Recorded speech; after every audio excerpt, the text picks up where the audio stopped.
Okay, for tonight's dinner, I will be cooking Korean noodles. So I have all the ingredients that I need. Meron akong carrots, sayote, garlic, yung frozen seafood, and then chicken, and syempre cabbage and parsley. At nandiyan yung aking Korean noodles.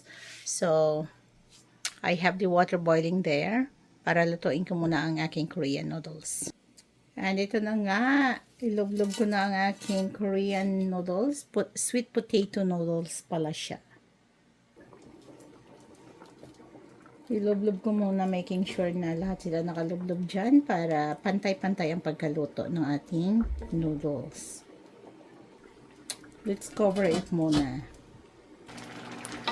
Ayan, so ito na, ready na itong aking noodles. So, i-strain ko lang muna and set aside, okay? And here, let us add the clarified butter and the garlic. Gusto lang natin ang garlic. And then, add the chicken.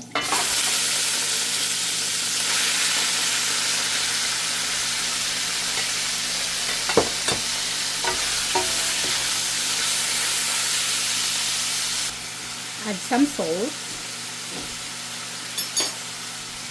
Black pepper. Dinihalo lang natin ulit. And let's cover muna and cook more. Okay, sige, check muna natin. Ayan. Kulong-kulo na siya. Now, we can add the vegetables. Unahin natin ang carrots.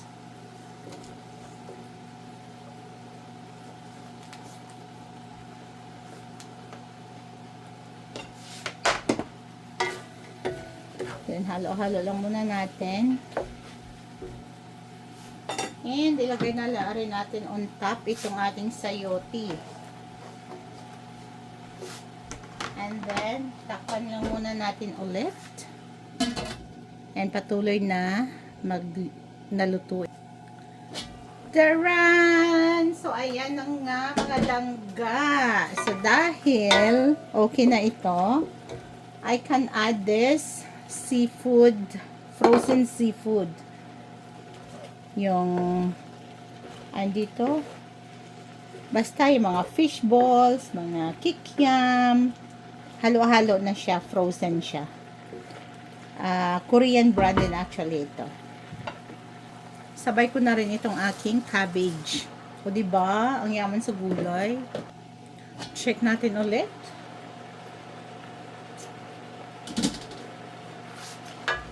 And then, ipaghalo-halo natin ito.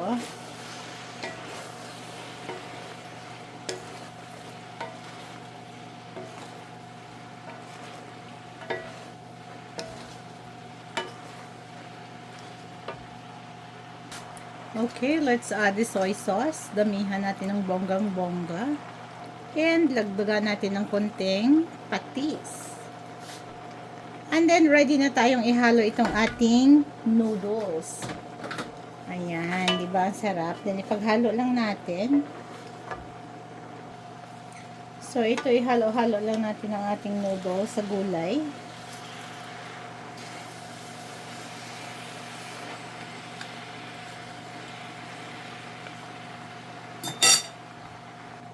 Magdagdag tayo ng konting soy sauce. And yes, ready na ang ating noodles. Mag-sprinkle tayo ng konting asin kasi medyo kulang siya sa asin. And then, lagay na natin itong ating parsley. Marami. Ginulay ko na lahat. Kasi sayang naman pag masira lang siya. Ang bango-bango ng parsley na ito. Then, ihalo-halo lang din natin. And ready to serve na, everyone. Thanks for watching. And yes, ayan mga langga. So, we will enjoy eating this Korean noodles. Ang sarap, ang bango.